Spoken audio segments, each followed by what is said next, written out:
Qual é o seu tipo de filme favorito? Terror, comédia, suspense, investigação? O que te deixa ansioso e dá até nervoso de curiosidade? Existem apenas duas coisas no mundo que me deixam com o nervosismo transbordando a flor da pele, que é filme de investigação e Fórmula 1. Por incrível que pareça, aquela volta de aquecimento antes de um grande prêmio começar deixa sempre a gente muito nervoso. Mas agora, e se eu disser pra você que há alguns anos atrás o destino combinou Fórmula 1 e uma investigação monstruosa no mesmo balaio, para deixar qualquer fã de investigação empolgado? A história de hoje é sobre esse completo absurdo que aconteceu em 2007 e se liga no elenco de peso à la Hollywood desse grande suspense, e porque vai ser difícil escolher aí o seu protagonista: Kimi Raikkonen, Fernando Alonso, Lewis Hamilton, Ron Dennis, McLaren e Ferrari. Todos esses grandes campeões fazem parte desse elenco pesadíssimo que compôs um dos maiores escândalos da história da Fórmula 1. Qual o seu palpite de provável herói e vilão? Bom, já te digo que você vai se surpreender.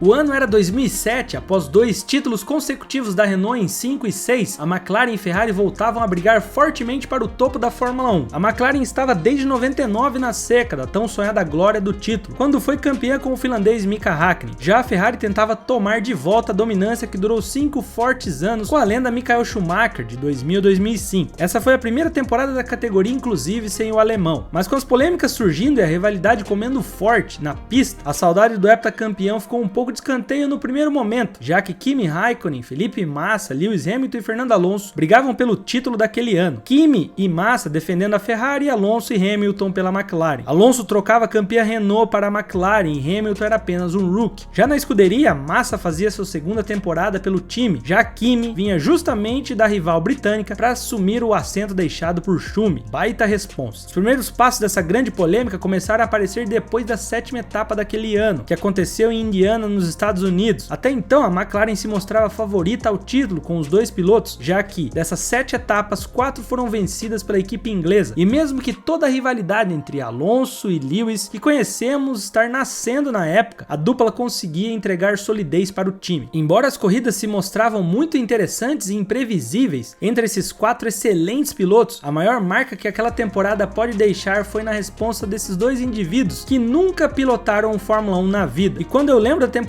de 2007, é o nome deles que me vem à cabeça: Mike Coughlan e Nigel Stepney. Mas que raios fizeram esses indivíduos para conseguir ofuscar uma temporada inteira cheia de rivalidade dentro das pistas? Bom, Nigel Stepney era chefe de desenvolvimento e performance da Ferrari, e o inglês era visto como um homem de confiança da equipe de Maranello. Ele estava no time desde 93. O homem de confiança aí da equipe entregou toda a credibilidade no GP de Mônaco daquele ano. No dia 27 de maio, quando a equipe encontrou um estranho pó branco nos tanques de combustível, e era o mesmo pó branco que encontraram no meio das calças de Stepney, acredite se quiser. O quê? Não acredito. Então os olhares e holofotes aí da equipe estavam para o cara. Não existia mais a confiança da Ferrari em Stepney, que foi afastado logo em seguida. E com esse afastamento, toda suspeita em cima de Stepney e com a justiça ao lado do time italiano, a Ferrari mandou buscas policiais na casa do sujeito, e foi a partir daí que o caldo começou a engrossar de verdade pro lado dele. Foram encontrados documentos confidenciais do F2007 e peças do carro na casa dele, como o volante do carro. Todos esses fatores colocavam Stepney contra a parede, que até então era o único personagem desse provável escândalo, que já estava tomando forma e gerava burburinhos no paddock, até que novos personagens surgiram para fazer companhia a ele e esquentar ainda mais a história. Após alguns dias de investigação rolando em cima do inglês, a escuderia recebeu uma ligação totalmente inesperada de uma copiadora localizada em Woking, no Reino Unido, e a pessoa que estava do outro lado da linha dizia estar com vários documentos confidenciais do time italiano, que foram deixados lá para serem copiados e transferidos para CDs. Era mais de 780 páginas de um material que não poderia ter saído de jeito nenhum dos cofres do time italiano. Como é que foi parar em outro país? Bom, a pessoa responsável por deixar todo aquele precioso material da Ferrari na papelaria para fazer cópias, bom, quem deixou lá foi Trudy Coughlan, mulher do designer-chefe da McLaren, Mike Coughlan. A ideia de Trudy era boa, passar todas as informações para um CD para depois queimar as provas físicas. Ela só não contava com a audácia do pessoal da papelaria de ligar para a Ferrari e contar tudo. Mas o que tanta informação privilegiada fazia nas mãos do designer do time britânico? Bom, com o conhecimento de Stefani e Coughlin serem bons amigos, a Ferrari tratou de na mesma hora demitir Stefani, que até então só estava afastado, e ir à justiça contra o britânico. Após o envolvimento indireto, entre aspas, da McLaren no caso, Ron Dennis, o velho chefão da McLaren na época, na mesma hora se pronunciou e deixou claro que nem ele e nem seu time tinham envolvimento nisso, era apenas um envolvimento isolado com algum funcionário do time. Os primeiros nomes da McLaren que apareceram como suspeita começaram a brotar: Rob Taylor, que era designer, e Jonathan Neal, diretor-geral. Foram os primeiros suspeitos de estarem envolvidos no escândalo de espionagem dentro do time britânico. Logo o julgamento começou e a princípio não conseguiram provar muito do envolvimento da McLaren, já que os dados que tinham sido recolhidos por Coughlin não batiam com os dados do carro prateado. Tudo se encaminhava para um final até que feliz e menos danoso possível para o time britânico, até que então a treta Hamilton e Alonso explodiu, e foi a partir daí que esse caso se virou contra a McLaren. Tudo começou naquele famoso qualify do GP da Hungria, quando Alonso atrasou a saída do pit e impediu o Hamilton de fazer uma volta boa. Ron Dennis foi bater boca com o espanhol, que se irritou e soltou o verbo prejudicando o time nas investigações do Spygate. A casa iria cair. Ron Dennis visivelmente subestimou Alonso, que foi lá e deu a fofoca pro ex-chefe da Renault, Briatore, que foi espalhando a fofoca até chegar no chefão da FIA, Max Mosley. Com isso, no dia 13 de setembro foram iniciadas novas investigações. Com Alonso já se mostrando mais maleável para desembuchar algo, a FIA decidiu apertar os 3 pilotos do time britânico: Alonso, Hamilton e De La Rosa, piloto reserva na época. Lewis disse que não sabia de nada, já Alonso e De La Rosa colocaram lenha na fogueira que a Ferrari tanto queria e a McLaren tanto se tremia, e a verdade veio à tona. Através de 288 mensagens de texto, 35 ligações de março a julho, Stefani e Coughlin juntos organizavam as informações que passavam para Pedro de la Rosa, que testava as configurações no simulador, que depois passava para Alonso. Alonso também expôs diversos e-mails, não só incriminando a McLaren, como diversos funcionários que estavam dentro desse esquema, contrariando o que tinha sido dito por Ron Dennis. Olha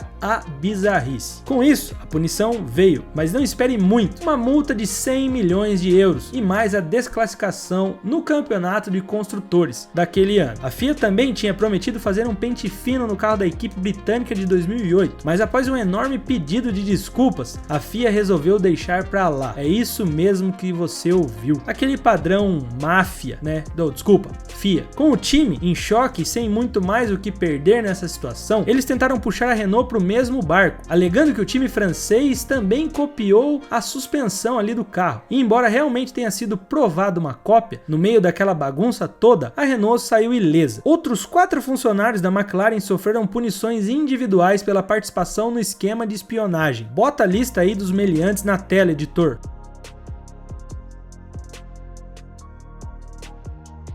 Bom, além disso, além de pagar o campeonato de construtores, a equipe se viu perdendo o título para a improvável Ferrari de Kimi Raikkonen, que virou na última corrida da temporada, no GP do Brasil, um verdadeiro balde de água fria no finalzinho da temporada. E vai, merecido também depois dessa palhaçada toda a McLaren se lascar em todos os quesitos. Nigel Stefani recebeu uma multa de 600 mil euros por todo o ocorrido, e embora não tenha ficado nenhum dia atrás das grades, foi condenado a 1 ano e 8 meses de reclusão.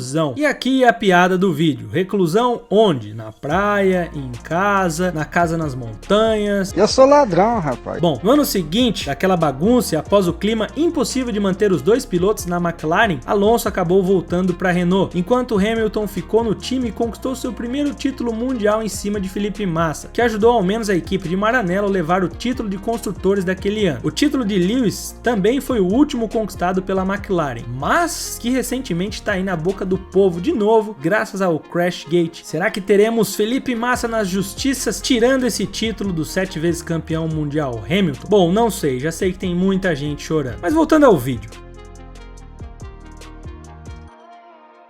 Coughlin, mesmo após todos os casos de 2007, chegou a ser diretor técnico da Williams entre 2011 e 2013, depois se arriscou na NASCAR, onde ficou até 2017. E bom, o crime compensou, né? Já para Stephanie, o fim não foi nada parecido. Como dito antes, Nigel nem chegou a ir para a cadeia, e algum tempo depois do escândalo foi para a Endurance e depois para a GT. Em 2014, Stephanie sofreu um acidente de trânsito que acarretou na sua morte aos 55 anos. Alguns dizem que ele estava tentando retornar em uma avenida quando um caminhão atingiu em cheio. Já outros, e aqui são boatos, que foi suicídio, que ele teria se atirado na frente do caminhão, com toda a pressão que sofreu dos torcedores e da mídia após o acidente. Não seria loucura pensar nessa possibilidade também. Foram mais de 30 anos trabalhando com a Fórmula 1, o que não faltou foi polêmica. E o que fica na nossa cabeça é quanta sujeira já teve nessa Fórmula 1, hein? Principalmente analisando o lado aí do Steph. Chefe e homem de confiança da maior equipe com mais história na categoria, joga toda a sua história, sua carreira e sua credibilidade no lixo a troco de nada. E se não fossem pelos heróis da copiadora, talvez italianos tifosi, essa história toda não tivesse saído da primeira página e teria tudo passado batido. A não ser que Alonso e Della Rosa fossem querer agir como agiram quando as coisas ainda estavam em silêncio no meio de tanta polêmica, o que eu acho improvável, já que Ron Dennis mexeu com quem não deveria, Dom Fernando Alonso. Muito provavelmente, se não fosse a rivalidade ácida entre Alonso e Hamilton e Ron Dennis, que terminou de azedar depois da Hungria, a McLaren tivesse saído ilesa de tudo isso. E vamos combinar, a punição e a forma que a FIA deixou a McLaren livre para 2008 saiu barato demais. Punir essas equipes com dinheiro é o tipo de punição mais leve que se pode ter, principalmente nas equipes maiores que gastariam todo o dinheiro do mundo no carro quando não se tem um teto de gastos. A FIA sendo a FIA, que já conhecemos. E mesmo com limite de orçamento, algumas ainda são danadinhas, né, Red Bull? Não sei de nada, eu sou trabalhador. Sabia dessa história, fã Nutella? E você, fã raiz, lembrava? A punição foi justa? Saiu barato? Alguém mais deveria ter pegado cadeia? Deixa aí seus pensamentos. O vilão, o chefão Ron Dennis da McLaren deveria estar junto desse balaio aí, até porque está óbvio que, se ele não participou diretamente, estava ciente do caso. Certeza que meteu aquele famoso louco. E depois de todo esse escândalo, ninguém ter ficado atrás das grades nem um dia sequer, pra mim é um absurdo completo. Embora essa tenha sido uma história danadinha de suja que vimos na categoria, não foi o único em que a McLaren se envolve. 2 anos depois, a Spygate ganharia um irmão mais novo, o Liegate, no GP da Austrália em 2009. Dessa vez, o piloto que ficou fora em 2007 foi o protagonista Sir Lewis Hamilton, que não era esse anjo aí que você conhece nos tempos de hoje, ele era bad boy. Se você nunca ouviu falar dessa história ou se esqueceu, se prepare que eu vou te contar todos os detalhes dessa história que quase tirou Hamilton para sempre da Fórmula 1. O vídeo tá começando em 5 segundos e a nossa loja online já tá no ar, o link tá na descrição.